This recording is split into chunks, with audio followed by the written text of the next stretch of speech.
I found out my boyfriend almost broke up with me at my father's funeral because his friends decided I wasn't deep enough for him. That's not an exaggeration. While I was standing in a black dress at the edge of a grave, staring at the casket that held the man who raised me, Tom was standing beside me, wondering if this was the moment he should walk away. He squeezed my hand as people filed past, offering their "I'm so sorry" and awkward hugs that smelled like cologne and church dust. I remember feeling his thumb tracing circles on my palm, thinking, thank God I have him. At least I'm not doing this alone. I didn't know that the night before, he'd been on the phone for hours with his three spiritually aligned best friends, Ryan, Jason, and Ethan, asking them if he should stay with me. I didn't know Ryan, who has met me once, had told Tom he was extraordinary and I was ordinary, that I lacked spiritual depth, that our connection wasn't high enough, evolved enough, enlightened enough to match whatever version of himself Tom thought he was becoming. I only knew my father was dead, my world was in pieces, and Tom kept showing up, holding my coat, refilling the water at the reception, making sure I ate at least half a sandwich while relatives pressed their grief onto my shoulders. It wasn't until weeks later, sitting on my couch with funeral paperwork still spread across the coffee table, that Tom finally told me the truth. How, 3 days before we buried my father, Ethan had called to say he and the others didn't think Tom and I were right for each other. How Tom had then called Ryan and Jason separately, hungry for more of their wisdom. How Ryan, over the phone, dissected me like a philosophy problem and declared I wasn't enough. And how, as I clung into Tom's arm beside the grave, trying not to collapse into the hole in the ground with my father, Tom was silently weighing their verdict against my existence. Me, or enlightenment. Me, or whatever future they'd mapped out for him in some remote retreat, far away from people like me who still cry over family and bills and real-world problems. By the time he finished talking, my tea had gone cold in my hands, and something in me had frozen with it. Because suddenly I had to ask myself a question I never thought I'd ask about the man who once said he'd never abandon me. If he can consider leaving me on the worst day of my life, what is he capable of on an ordinary one? If you'd met me a year ago, you probably would have thought my life was steady. My name is Hannah. I was 28 when all of this started, and on paper, everything looked pretty normal. I had a decent office job, a small rented apartment with too many plants on the windowsill, a father I called twice a week like clockwork, and a boyfriend who told me, often, that I was the safest person he'd ever known. Tom and I met in the most cliché way possible, at a coffee shop. A mutual friend, Melissa, had begged me to come meet her work buddy, who just moved to my city and didn't know anyone. I was tired that day and almost canceled, but I went anyway. I remember walking in, the smell of espresso and burnt sugar in the air, the hiss of the milk steamer, my hair still damp from a rushed shower. Melissa waved me over to a small table by the window. "Hannah, this is Tom," she said. "Tom, this is the one I told you about who color codes her Google Calendar." He laughed, this easy, unforced laugh that made his shoulders relax. "So you're a fellow overthinker," he said, standing up slightly to shake my hand. His palm was warm, a little calloused at the base of his fingers from lifting weights. "I've heard good things." We started talking and just didn't stop. What was supposed to be a quick coffee turned into 3 hours.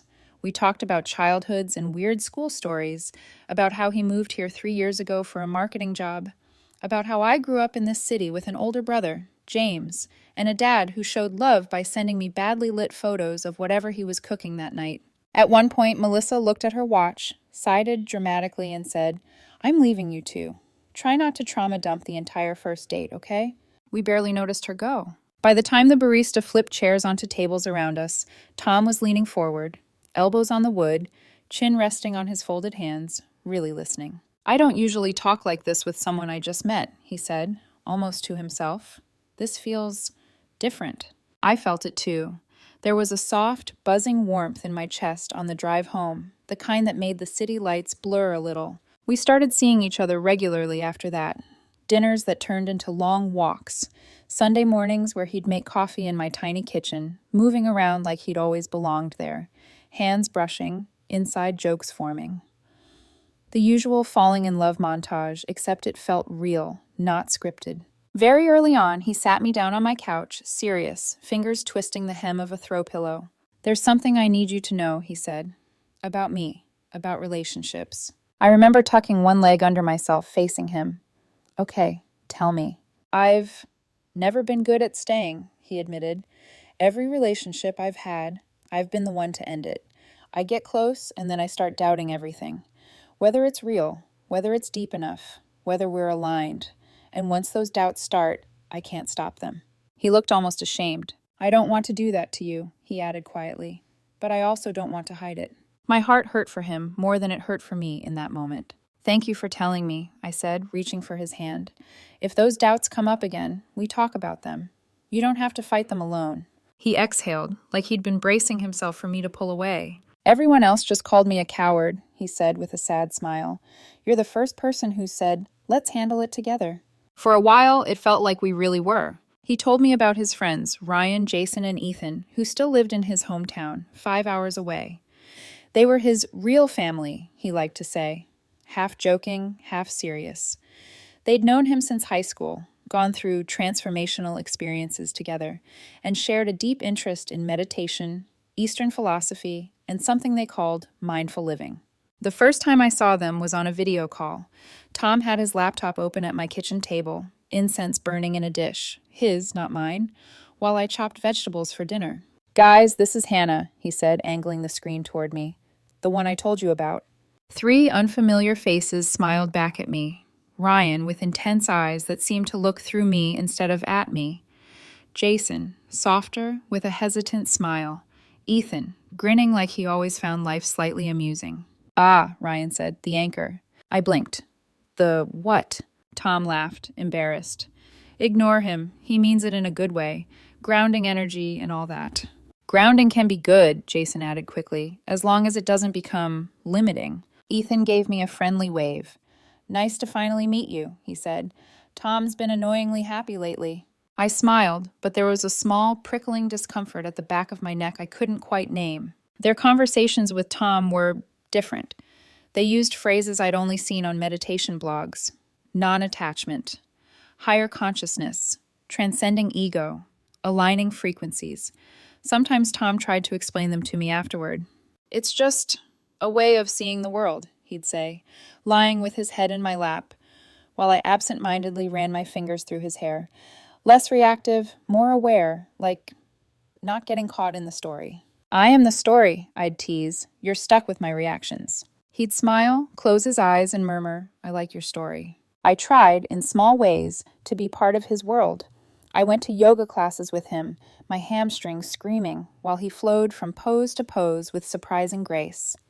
I let him guide me through short meditations on my living room rug, eyes closed, focusing on the inhale and exhale while the neighbor's dog barked outside. Some of it I liked, the stillness, the way it made my racing thoughts slow down, but I never felt the need to turn it into a personality or a belief system that dictated every choice. I don't think I'm built for the whole live on a mountain, eat only lentils, transcend suffering lifestyle. I joked once as we walked home from class, sweat cooling on our skin, the evening air crisp against my cheeks. Tom laughed and bumped his shoulder against mine. Who says you have to be? He replied. You're solid, present. That's what I love about you. You keep me from floating off into my head. He said things like that a lot, that I was grounding, steady, real. So when his doubt periods came, because they did, I tried to stand firm. The first time it was small.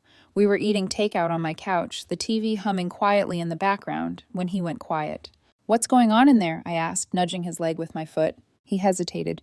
Just those thoughts again, he said, about whether we're aligned enough, whether this is deep enough, whether I'm settling. The words stung, but I'd promised myself I'd stay open. Okay, I said slowly. Tell me more. We talked, really talked, about love, about fear, about his pattern of running when something felt too real. By the end of the night, his shoulders had dropped, his breathing slowed. It's my anxiety, he said finally. Not you. I want to be with you. I believed him. What I didn't know then, and what I only fully understood much later, was how often those doubt periods were accompanied by late-night phone calls to Ryan and the others. How their philosophical conversations about relationships and attachment were weaving themselves into the fabric of how Tom saw us. At the time, all I saw was a man who told me his fears, who tried to be better, who held my hand at family dinners and kissed my dad's cheek on Christmas Eve. Back then, if you'd asked me, I would have said we were building something that could withstand anything, even grief. I just didn't know yet what grief would reveal. If I could point to the first hairline crack in our relationship, it wasn't dramatic. It wasn't even something Tom said. It was something he didn't say. We were sitting in my kitchen on a quiet Thursday night. I remember the scene with painful clarity. The low hum of the refrigerator, the soft light over the sink, the smell of sautéed garlic lingering in the air. Tom was scrolling through his phone, thumb flicking fast, eyes narrowed in concentration. I thought he was reading emails. But then he smiled, this small, almost secretive smile, and angled the screen away from me. It was subtle, so subtle I almost convinced myself I imagined it.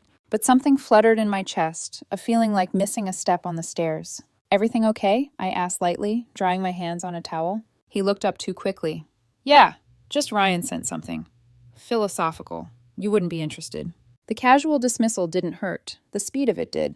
Before I could respond, he locked his phone and set it face down on the table. That was new. Tom had never been secretive. Not with me. Not before. At the time, I told myself he just wanted to have his own space.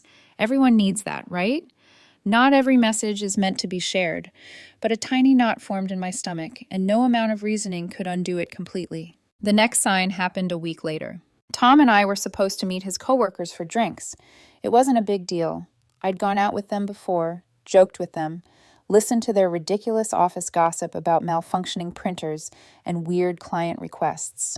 But as I was getting ready, curling the ends of my hair, Tom sat on the edge of the bed and asked, almost nervously, "Do you think you could maybe not talk too much about your job tonight?" I froze with the curling iron in my hand. "My job?" I echoed. He winced but pressed on. "It's just, sometimes you're so straightforward and Ryan thinks, well, he mentioned that you're very logical, and my coworkers are more, spiritually open. I just don't want the energies clashing." Energies clashing. That was pure Ryan vocabulary, not Tom's. A cold wave washed over me. Not anger, not yet, but something heavy and slow.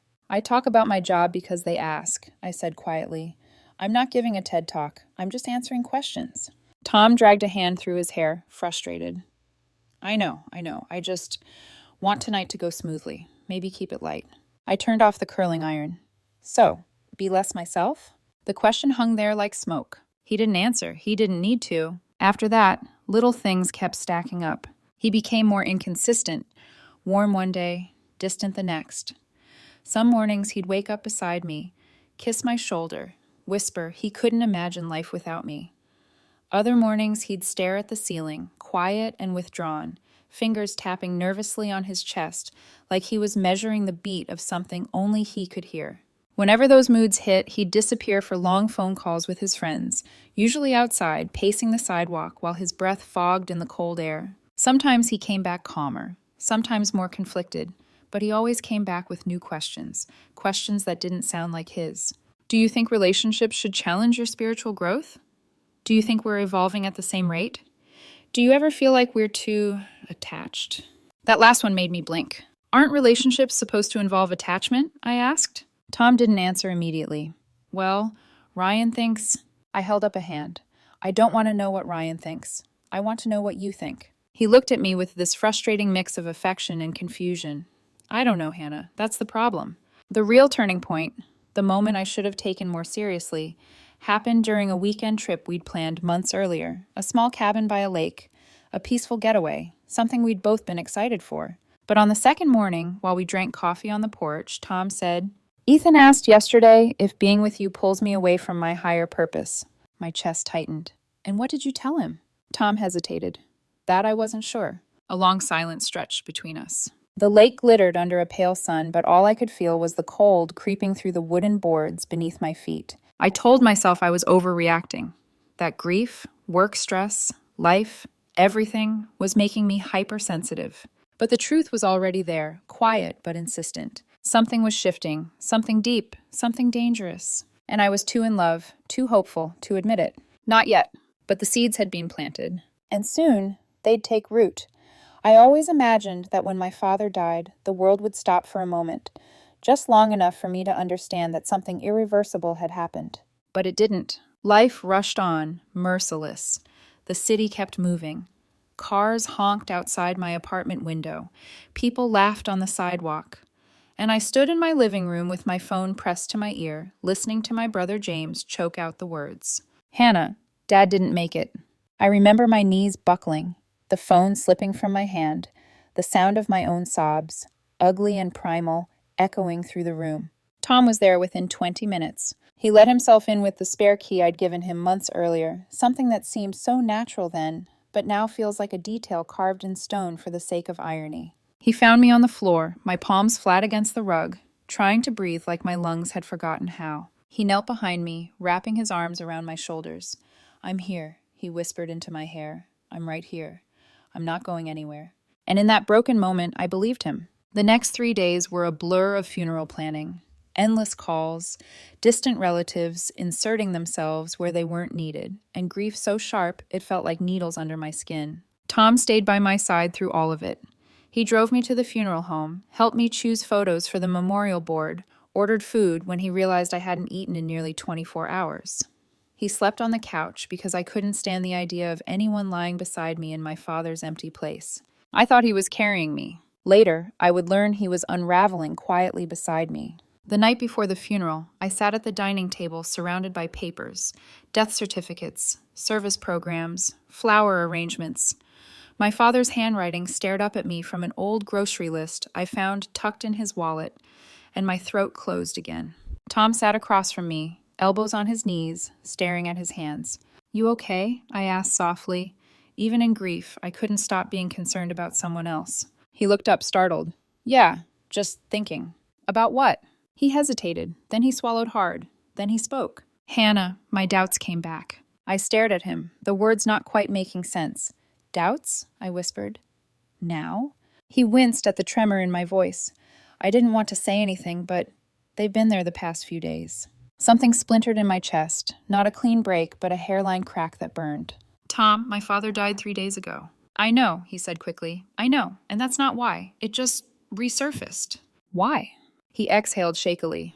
Because Ethan called. My stomach dropped. Oh God, what did he say? That he and Ryan and Jason were talking. They think we're not, his voice faltered, aligned. The crack widened. I blinked at him, my eyes stinging. Tom, why would you have this conversation right now? He ran a hand through his hair, agitated.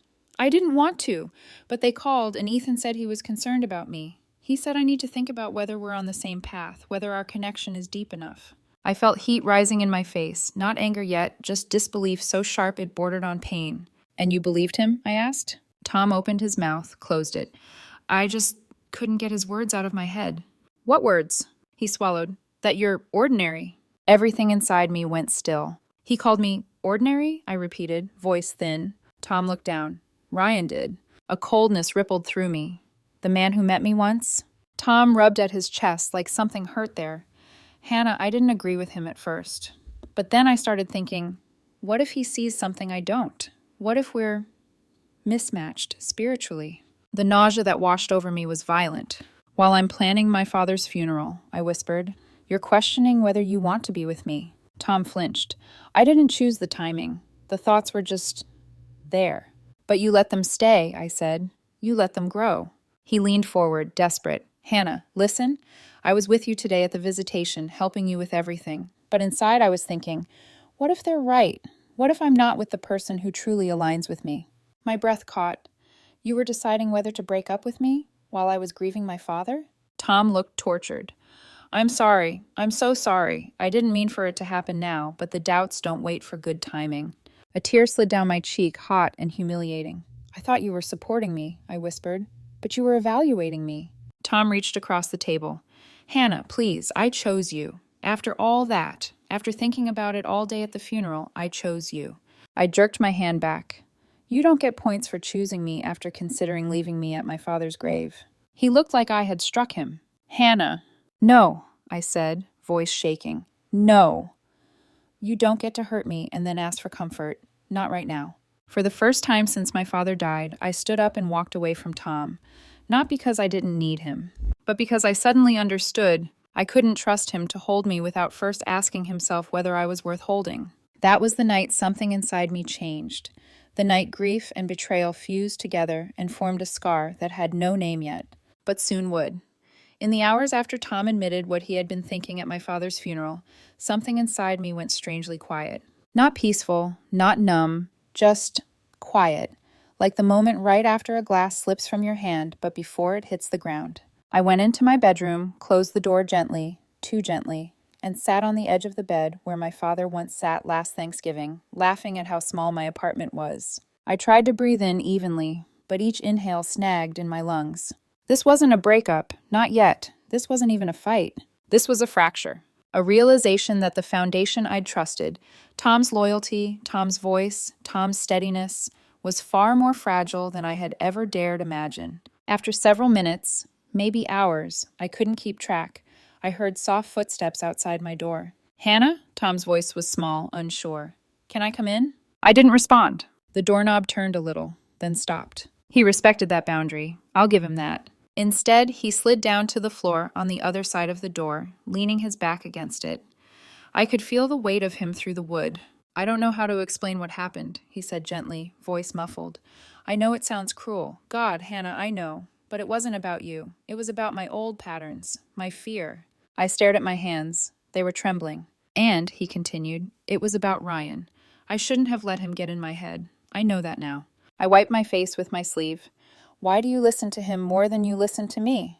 I asked quietly, surprising myself with the steadiness in my voice. There was a moment of silence long enough for me to hear his breath hitch. "He's known me since I was 14, Tom said.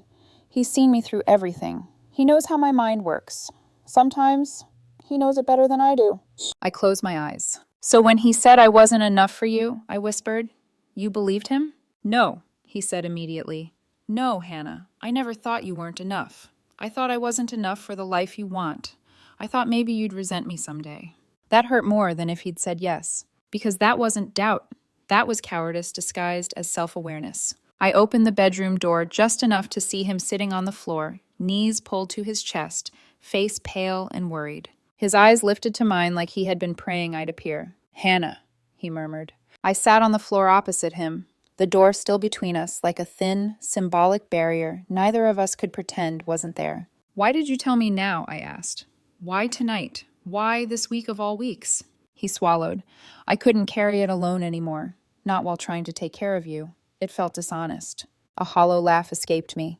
"Dishonest?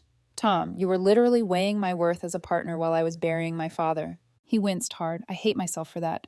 "I'm not asking you to hate yourself," I said softly. "I'm asking you to understand why my heart feels like it's being torn in two." He leaned forward. "I want to fix this." I shook my head. "It's not something you fix in a night." His shoulders slumped. "But I didn't leave," he whispered urgently. "I chose you. Doesn't that mean something?" "Yes," I admitted. "It means something.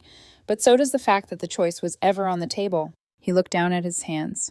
"I know." We sat there for almost an hour, saying almost nothing. He kept running his hands through his hair. A habit I'd always loved before now felt like watching someone pull themselves apart. At one point, he whispered, "I didn't want to hurt you." And I whispered back, "But you did." He nodded, eyes glassy. "I'll do anything. Just tell me what you need." I didn't know. I truly didn't know. "I need to know," I finally said, voice shaking, "if this will happen again. If every time something hard happens in my life, or yours, you're going to run to Ryan and let him decide whether I'm worth staying for." He started to protest, but I held up a hand. "No, I need the truth, Tom. Can you promise me you won't let them influence you like this again?" He opened his mouth, but no words came out. And in that moment, the silence was louder than any confession. Eventually, Tom got up. "I'll sleep on the couch tonight," he murmured. "Give you space." I nodded. He walked away slowly, like each step pained him. When I heard him settle on the couch and pull a blanket over himself, I curled onto my bed, face buried in my pillow, and cried. Not the wild grief of losing my father, but a quieter, deeper kind of ache. A betrayal that wasn't loud or dramatic. A betrayal that came wrapped in doubt, hesitation, and the opinions of strangers disguised as friends. As I drifted into an exhausted sleep, one thought echoed in the hollow of my chest. If he could question us during my darkest moment, what hope did we have in the light? The morning after our conversation, the world felt too sharp. Light spilled through the blinds in slices. My throat was dry from crying. The apartment smelled faintly of Tom's cologne drifting from the living room, where he'd slept restlessly on the couch. For a brief, foolish moment, I hoped the night before had been some grief-induced hallucination. that Tom had never said those words, that he hadn't stood beside me at my father's funeral, wondering whether I was spiritually compatible enough to deserve him. But then I walked into the living room. Tom was sitting upright, elbows on his knees, hair disheveled, staring at nothing. His face was pale. Guilt washed out every trace of warmth. He looked up as soon as my footsteps sounded. "Hannah," he said softly, "how did you sleep?" I almost laughed. It came out as a breath instead. "I didn't," I murmured. He closed his eyes like the sound of my exhaustion physically hurt him. "I want to make this better," he whispered. "Just tell me how." But even as he spoke, he was glancing at his phone. Twice. 3 times. A quick flicker of the screen lighting his face. His thumb hovered like he was waiting for something. Or someone. I didn't need to ask who. By noon, he still hadn't said much. He'd cooked eggs neither of us ate. He'd washed dishes from the day before. He'd sat beside me on the couch, close but not touching, like he was afraid to disturb the fragile air between us. Then his phone buzzed again. He grabbed it instantly, which told me everything. "Who is it?" I asked quietly. He hesitated. "Ryan." The name tasted bitter in my mouth. "Well," I said, "are you going to answer?" Tom swallowed. I don't know if that's a good idea." "Because of me?" I asked. "Because you think hearing his voice will make this worse? Or because you're worried I'll hear what he has to say?" He winced. "Hannah, please." "What does he want now?" I pressed. "To evaluate yesterday's doubts? To give you a scorecard for how deep your grief responses were? To tell you whether consoling your girlfriend made your spiritual alignment wobble?" Tom's face crumpled. "Hannah, be fair." "Fair?" I nearly whispered. "Tom, I'm trying to bury my father while you're trying to bury our relationship based on 3 men who haven't lived a day of our lives." He looked down, and that was the answer. The escalation began slowly, in quiet, insidious layers. Later that afternoon, Tom asked if he could go for a walk to clear his head. A walk during the week of my father's death. I accepted it because part of me still loved him fiercely. Part of me still wanted to believe he was the man who held me when I broke. But the hours stretched. 1 hour, 2, 2.5. When he returned, his face had that same hazy, contemplative look I'd begun to fear. "You talked to them," I said. He didn't deny it. "Ethan called first," he admitted. "Then Jason, then Ryan." I inhaled slowly, bracing myself. "And what did they say this time?" His jaw flexed. "They think I'm too emotionally drained to make decisions right now. That grief can distort clarity, that I should step back from everything so I can hear my inner truth." "Your inner truth," I echoed flatly. "That's what they said?" Tom nodded. "And what is your inner truth telling you?" I asked. He stared at the carpet. "I don't know." His uncertainty hit me like a second loss. That evening, James called to check on me. The moment I answered, Tom stiffened, almost like he didn't want me to talk to my own family while he was sorting through his doubts. Tom slipped into the kitchen, pretending to give me privacy, but his shadow lingered in the doorway. "Are you alone?" James asked gently. "No," I said, my voice thinner than I meant. "Tom's here." James hesitated. "Is he helping?" "Helping." I tried not to laugh at the irony. "He's present," I said vaguely. James exhaled, and I could picture him rubbing his forehead the way he always did when he sensed something was wrong. "Hannah," he said quietly, "Dad loved Tom. But Dad loved you more. If something's off, I want you to trust yourself, okay?" Tom shifted at the doorway, listening. I ended the call shortly after. The second I set my phone down, Tom spoke. "What did you tell him?" he asked. His tone wasn't accusatory, just fragile, defensive. "I told him nothing," I said, "because I don't know what's happening yet." Tom nodded, pressing his lips together. "I don't want anyone else involved," he murmured. "This is between us." But it wasn't between us. Not anymore. His friends already sat in the center of our relationship like self-appointed judges. 2 days later, the fighting began. Not screaming fights, worse. Those quiet, tightly wound arguments where every word has sharp edges. It started when I asked him a simple question. "Why do your friends think they have the right to comment on your relationship?" Tom looked genuinely confused. "Because they care about me," he said. "They want me to be spiritually fulfilled." "And I don't?" My voice cracked. "Tom, I've supported you through all your meditations and retreats. I've tried to understand." "I know." "No, you don't," I said, chest tight.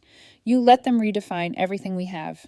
"They're not trying to break us up," he insisted. "Tom," I said softly, "Ryan literally said you're settling for me." His shoulders tensed.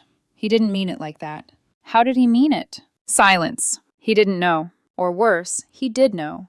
And he couldn't defend me without risking Ryan's approval. That's when something cruel and cold settled inside me. If a man can't defend you, he doesn't really see you. Over the next week, Tom became more anxious, more withdrawn. I caught him meditating 3 times before breakfast one morning, breathing so fast it scared me. He'd wake up, stare at the ceiling, whispering questions like, "What if this isn't the right path? What if my soul needs something else? What if I'm holding you back?"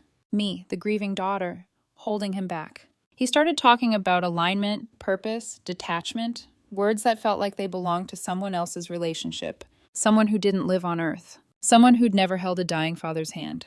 The final escalation came when Tom told me, with genuine confusion in his voice, "Ryan thinks grief can be a clarity test, that my reaction to everything happening right now shows I might be evolving past old attachments. Old attachments, like me." I stared at him, stunned. "Tom," I whispered, "your friends are using my father's death as a spiritual experiment." He opened his mouth, closed it, then looked away. And in that moment, I realized something heartbreaking. He wasn't just influenced by them, he was becoming them. Piece by piece, belief by belief, doubt by doubt. And I was losing him to something I couldn't see and couldn't fight. Not directly. Not yet. There's a kind of loneliness that doesn't come from being alone. It comes from sitting next to someone who once made you feel safe, someone whose heartbeat you memorized, whose hands once felt like home, and realizing you don't recognize him anymore. That's the loneliness that found me. It settled beside me on the couch at night. It slipped into bed between us. It followed me into the kitchen while I washed dishes I barely remembered eating. It whispered to me while I stared at the ceiling, waiting for sleep that never came. For the first time in our relationship, Tom felt like a stranger with familiar eyes. The darkest night came 2 weeks after the funeral. I'd gone back to work, forcing myself through the motions, but everything felt muted, foggy, like I was wrapped in wet wool. My father's voicemail was still saved on my phone. I listened to it during lunch breaks and cried quietly in my car. When I came home that evening, the apartment was dim, just Tom sitting cross-legged on the floor, the flicker of a candle illuminating his face. His breathing was slow and deep, the way it was when he meditated for clarity or inner truth. I watched him for a moment. He looked peaceful. I didn't. "Tom?" My voice cracked. "Can we talk?" He opened his eyes and exhaled. "Hannah, can it wait? I'm in the middle of a process." "A process." I stared at him, stunned. "My father is dead," I whispered. "Our relationship is falling apart, and you want to finish your meditation before talking to me?" Tom looked pained. "I'm trying to ground myself. I have to be rooted before we discuss something emotional. Otherwise, I'll react from ego instead of clarity." I sank onto the couch, feeling smaller than I had in years. "You didn't need clarity to love me before Ryan got involved," I said quietly. "Why now? Why only now?" He didn't answer. Instead, he lit another stick of incense and closed his eyes again. The message was clear. My pain could wait. His alignment could not. That night, I broke. Not loudly, not dramatically. I cracked open in a slow, quiet way, a kind of grieving that didn't feel like crying, but like dissolving. I went to my bedroom and closed the door. The air felt too heavy to breathe. I sat on the edge of the bed and finally let myself whisper the thought I'd been avoiding. He was going to leave me. At my father's funeral. He might still leave me. And worse, I'm not enough for him anymore. Not spiritual enough. Not deep enough. Not whatever Ryan thinks a soulmate should be. It was the kind of self-doubt that sinks its teeth into you and doesn't let go. I curled into myself, hugging my knees to my chest, and cried into the soft fabric of my father's old sweatshirt, the one I hadn't washed since he passed. His scent was faint now, but still there, clinging to the collar, to the cuffs. I pressed my face into it like a lifeline. "Dad," I whispered, voice trembling, "I don't know what to do. I don't know how to lose you and lose him at the same time." The room felt unbearably silent. Not even Tom knocked on the door. And somehow, that hurt more than anything Ryan had ever said. Later, I emerged from the room to get water. My eyes were swollen, my chest tight. Tom was sitting at the table with his phone pressed to his ear. He didn't see me right away, but I saw him. He was talking to Ryan. "I'm trying," Tom whispered urgently. "I'm trying to see if we're aligned. I'm doing the work. I don't want to break her. She's already grieving." I froze. Everything in me froze. Ryan's voice murmured faintly through the speaker, too low to understand, but I didn't need to hear the words. Tom's expression said enough. He was being pulled away from me by someone who thought my father's death was an opportunity for clarity. I stepped forward. "Tom?" He nearly jumped, scrambling to end the call. "Hannah, it wasn't what it sounded like." My voice was hoarse. "What did it sound like, Tom?" He closed his eyes, exhaling shakily. "I'm just trying to figure out what the right thing is." A hollow laugh escaped me. The right thing? Tom, I stopped being part of your right thing the moment your friends declared you too exceptional for me. That's not true, he insisted. Isn't it? I whispered. Tom reached for me. I stepped back. His hand hung in the air between us, an empty gesture. The candle on the table flickered, casting shadows across his face. He looked conflicted, torn, lost. But not for me, for himself. And suddenly I saw myself the way he saw me. Not a partner, not a teammate, not someone to protect. Just an anchor he feared might hold him back from floating into whatever spiritual atmosphere he thought he deserved. The realization sliced through me. I wasn't losing Tom to grief. I was losing him to an ideology that told him love was a choice, only if it didn't weigh too much. And right now, I weighed too much. My father's death, my heartbreak, my humanity. It was all too heavy for a man who wanted to levitate out of reality. That was the night I broke quietly, profoundly. The kind of breaking that doesn't shatter you, but hollows you out. The kind that makes you whisper to yourself, it might be time to let go, even though your heart is begging you to hold on. The turning point didn't come from a fight. It didn't come from another phone call with Ryan. It didn't come from meditation, alignment, or spiritual clarity. It came from a moment of raw honesty, not from Tom, but from someone who had nothing to gain or lose. Her name was Kate, Tom's sister. It happened on a quiet Sunday afternoon, a day when Tom was supposed to come over so we could talk, though by then the word talking felt more like code for circling the same arguments until we ran out of breath. He texted me last minute, running late, call from Ryan, we'll be there soon. Of course it was Ryan. I felt something inside me go still. Instead of waiting at home, trapped in the silence of my apartment, I drove to a nearby park. The same park where I used to walk with my dad on Sunday mornings. I took the same route he always preferred, the one that circled the duck pond twice before looping back to the parking lot. That's where Kate found me. She had called earlier in the week, asking if I was okay. I'd brushed it off, too exhausted to explain everything. But now, as she approached slowly, her expression soft and concerned, I felt my throat tighten. "Hannah," she said gently, "you look really tired." I gave a humorless laugh. That's one way to put it. We sat on a bench facing the water. Children tossed breadcrumbs to the ducks. The air smelled like spring. After a few minutes of silence, Kate spoke. "I don't want to overstep," she said carefully, "but Tom told me he's been having doubts again." I nodded. "And I know the timing," she continued softly. "I know how awful it is." Tears pricked my eyes, but I kept them back. Kate took a breath. "Hannah, this isn't about you." I looked at her sharply. "Kate!" "No," she said firmly. "Listen, this is about Tom and about Ryan." There it was, the name that had become a shadow over my relationship. Kate leaned forward, elbows on her knees. Ryan has always had too much influence over Tom. Since high school, since their early 20s, he gets into Tom's head in a way nobody else can. Not me, not Tom's parents, not any girlfriend Tom has ever had. "Why?" I whispered. Kate shrugged helplessly. "Tom thinks Ryan saved him once from joining some weird religious group when he was 19. Ever since then, he trusts him blindly, more than he should. Tom mistakes Ryan's opinions for wisdom." I swallowed hard. "So you're saying this pattern isn't new?" "It's the same story every time," Kate said. "Tom dates someone, Tom gets close, Tom feels insecure, Tom talks to Ryan. And suddenly Tom believes the relationship isn't deep enough or aligned enough or whatever new spiritual word they're obsessed with at the moment." I closed my eyes. Her words sank into me like stones.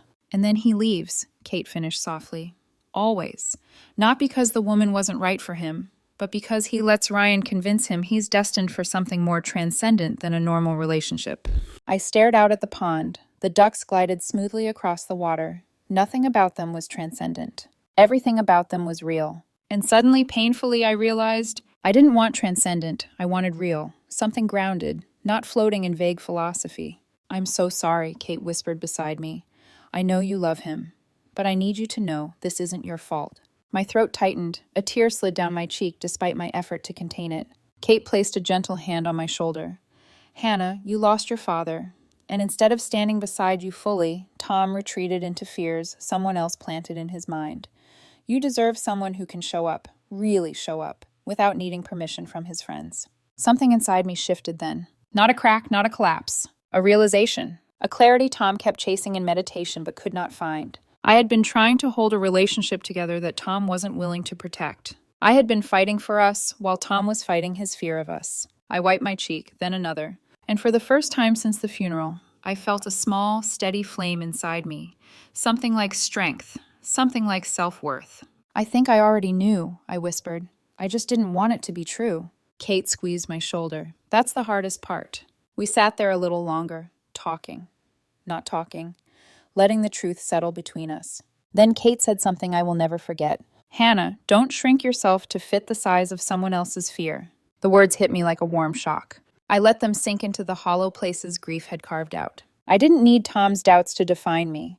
I didn't need Ryan's spiritual jargon to measure my worth. I didn't need a man who questioned my alignment while I stood at my father's grave. I needed someone who chose me, fully, without second guessing. And if Tom couldn't be that person, then maybe my next step was choosing myself. When I returned home, Tom was sitting on the couch, face anxious, hands shaking slightly. Hannah, we need to talk, he said. For once, I didn't feel fear in my chest, or desperation. I felt clarity. Yes, I said softly. We do. Tom was waiting for me when I got home, perched at the edge of the couch like he was balancing on a cliff. His phone lay face down beside him, an unfamiliar act of restraint. He stood when I entered, eyes wide, voice tight. Hannah, we need to talk. I need to explain. But the calm I felt wasn't the defensive kind.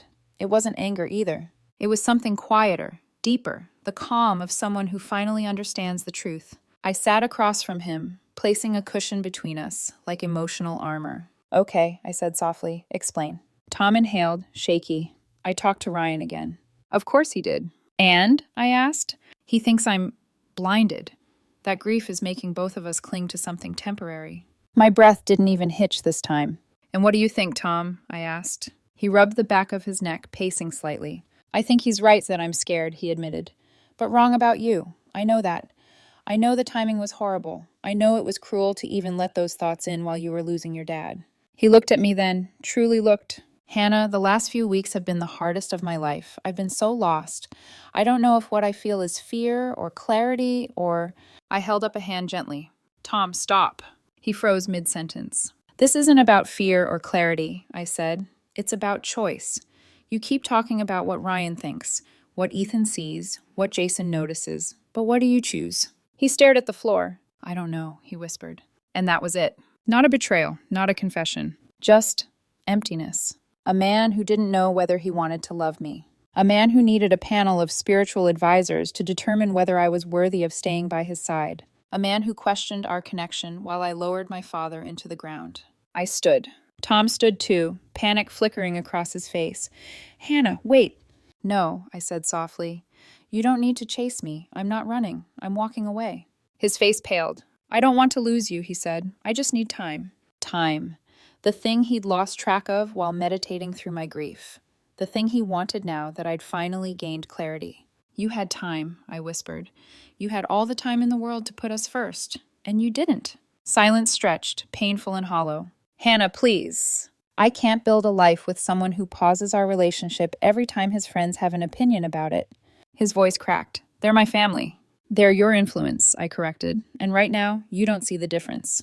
The fallout came quickly. The next morning, I received a text from Jason. Hannah, are you okay? Tom said things ended. My stomach tightened. Ended.